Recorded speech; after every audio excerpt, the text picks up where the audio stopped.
a poem called Summer Solstice by Carrie Richards. This was when the whole world measured time.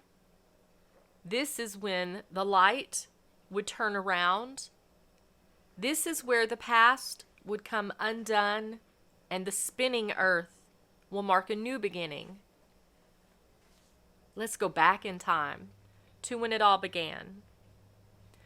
To the breaking of new dawns, where moments bright with fire would light the chanting song, where pagans worshipped sun and danced among the trees, wore strange masks of covered straw, and blessed cold ash with awe. Wreaths hung upon the door against all spirits, dire, and when the winter's grasp let go, the sun reversed the pyre. This was when the whole world measured time.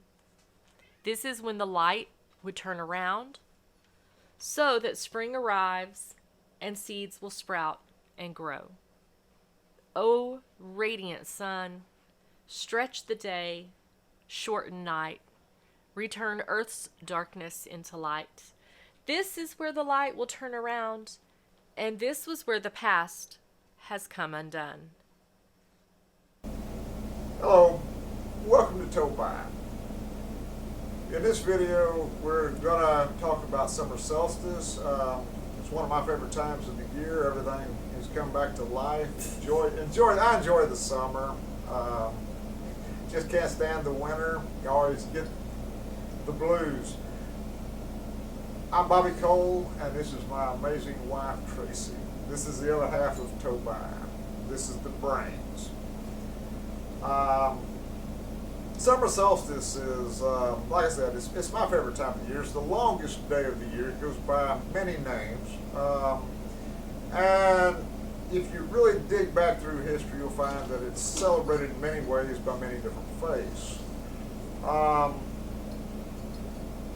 Midsummer, Litha, it's all about celebrating the sun. It's the sun's power to renew, revitalize, To make things grow. to make things grow.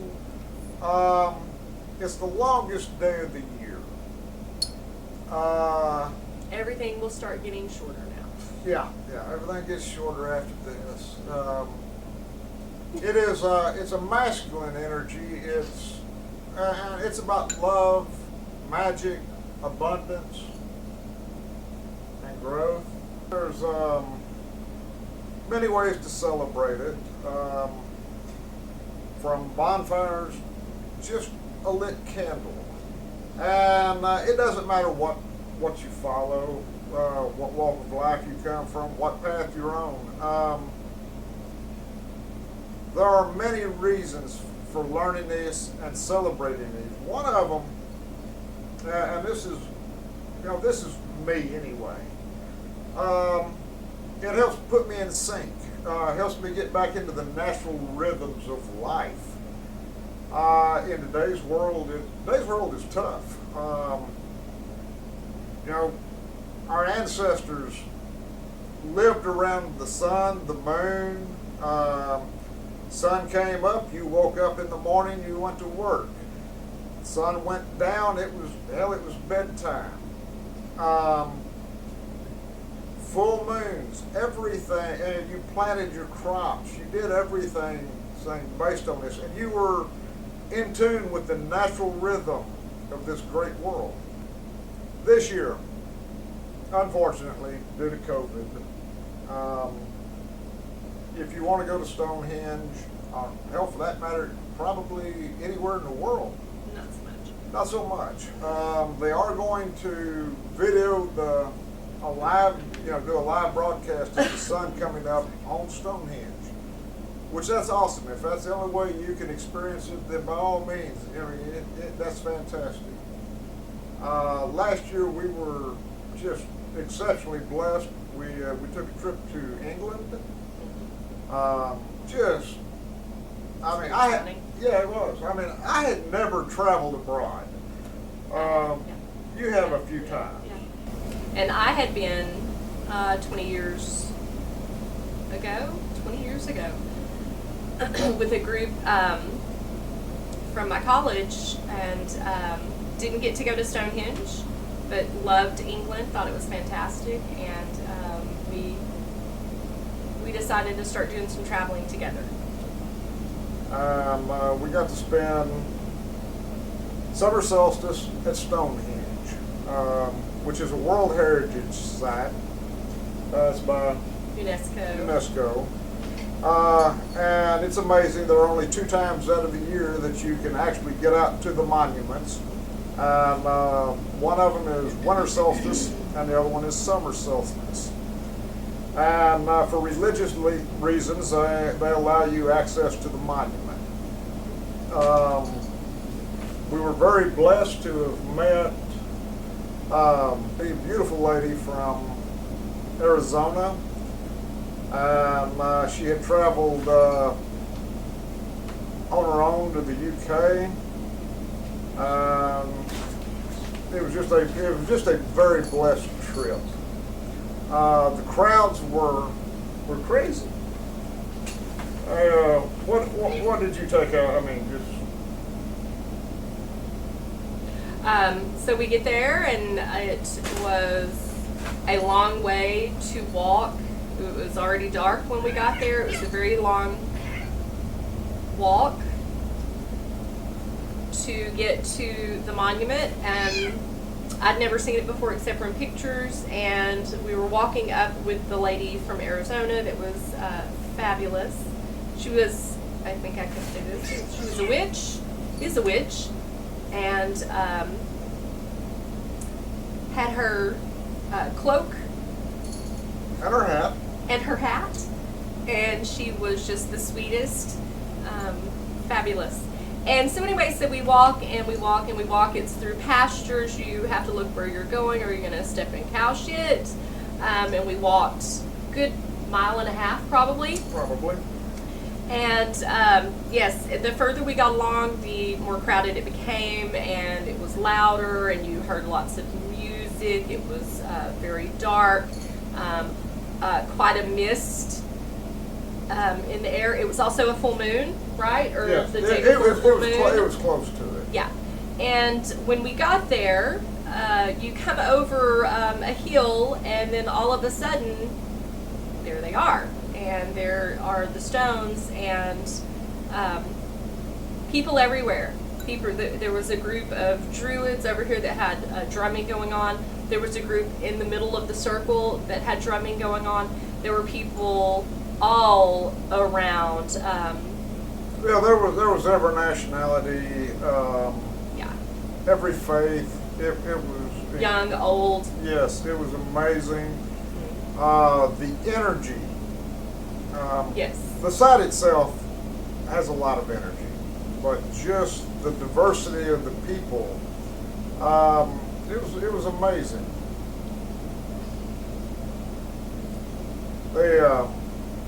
One thing, it was cold. It was very cool. We had gone over and really weren't prepared for cold weather. We just had carry-ons for a 2-week stay in London or England, and so we didn't have a coat, didn't have a lot of things. We had lightweight jackets. Had very lightweight we wore jackets. like everything we had, and we were still cold. And we were still and it cold. didn't matter. As soon as we got there, I mean, you just feel this power, this energy come over you, and it was. We got there at, what time was it? It was about 10 o'clock at night. 9:30, 10 o'clock, somewhere around 9. And you know, the whole thing obviously is the summer solstice. You know, this is Stonehenge. This is where they're, you want to see the sunrise. Okay? And so we were staying all night. And so this was, yeah. I think it's midnight. If you chickened out, the last bus taking you back to Salisbury, I think, ran at midnight. The next bus was 5:30 in the morning. Yeah. By this time, you weren't cold anymore. You were just numb. Yeah. Yeah. Yeah. But if you make it this long, you're hell bent. You're going to see the sun came up.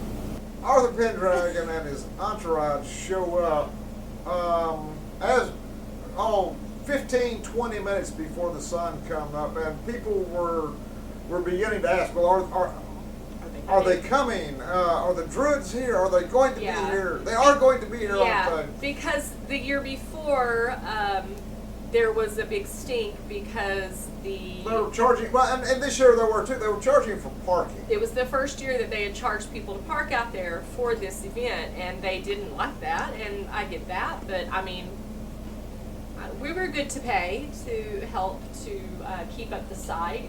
Yeah, right? Gladly. But they did show up, and it was.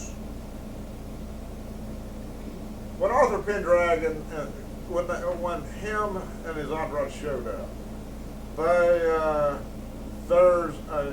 there were drum circles everywhere, and people were looking off to the east, and they were looking, and the sky was lighting up, but the sun had not made it over the crest yet, and all of a sudden you heard this kind of this solo drum, and it was getting really loud, and you started hearing people cheer, and the crowds were turning toward where the Druids were coming up, and you'd see the people turning and hollering, and yes, there had been like a level of energy all night that was really, really high, but then it just starts, everybody's getting really excited about this, and here come the Druids, and here come the drums, and the sun's about to come up, which this whole thing is about the sun.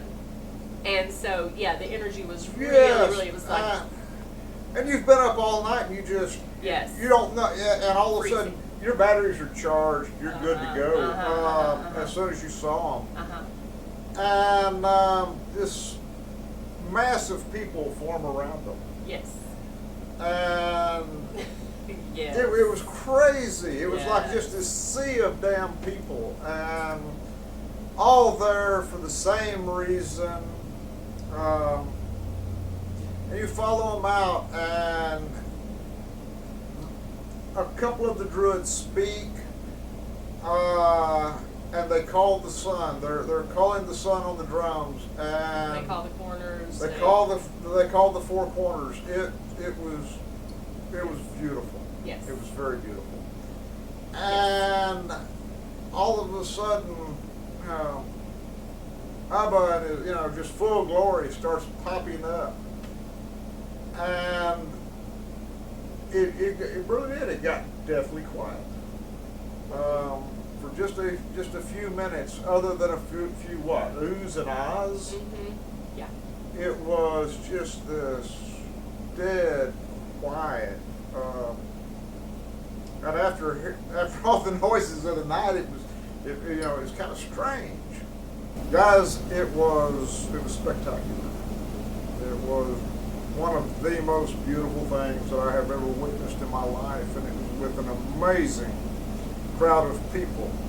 And we're doing this video is something that we were very fortunate we went last year, before COVID. This year, there is no access out there. There's no social distancing. There's no gatherings.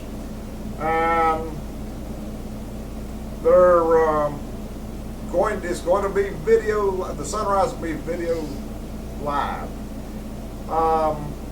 and that's really cool. If that's the only way that you can experience it, by all means, watch it. But if you ever get a chance to go, it's something that, if you get a chance to go. Go. Definitely go. Make sure you're prepared, if you can. It was awe-inspiring. It really was. It touched me in my heart. It was very beautiful. Got to visit with a few folks. Got to experience the cold. Got to touch them. And we got to touch them, and in all honesty, they what? They touched us. They touched us. if you've never experienced anything like this, then Put it on your to-do list. put it on your to-do list. Put it on your to-do list. Yeah, do it. Just do it. Just do it. But guys, hopefully the COVID won't last much longer. I don't know. The world seems to be upside down. It's a different place than it was last year. Hell, it's a different place than it was 3 months ago. In many ways. In many, many ways. But we hope that things return back to normal and people get out and we can experience things firsthand. And if you get a chance to, then by all means go for it. So thank you for watching. If you like what you saw, hit the like button, subscribe, and until next time, have a safe journey. Thank you. Thank you.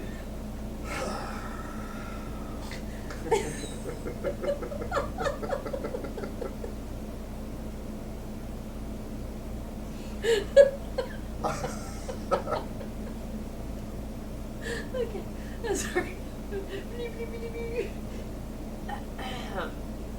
Just touch them.